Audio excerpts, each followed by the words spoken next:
congratulations to Orlando Pirates. The Buccaneers came from behind to beat Kaizer Chiefs 3-2 in a thrilling DStv Premiership match at a packed FNB Stadium to complete a league double over their rivals. The win also moved the Buccaneers to second on the log standings, behind runaway log leaders Mamelodi Sundowns.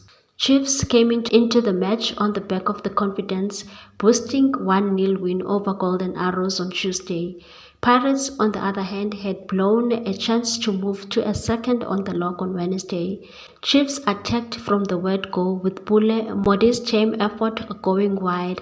Their effort paid off moments later with Ashley Dupree's beating an offside trap before slotting home.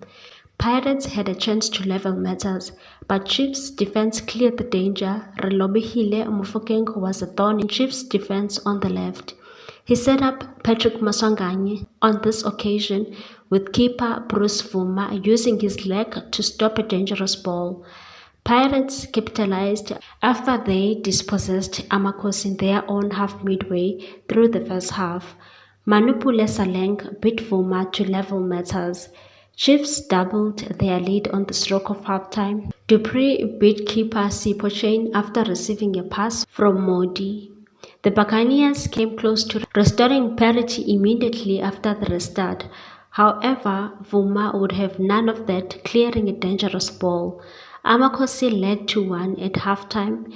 Pirates took the game to the Chiefs in the second half as they searched for an equalizer. Thabiso Lebitso beat Vuma from the edge of the penalty area at level matters after receiving a pass from Dion Hotto. For the first time in the match, Pirates went into the lead with Saleng beating Vuma after receiving a pass from Maswanganyi. Please like, comment, share and subscribe for more sports news.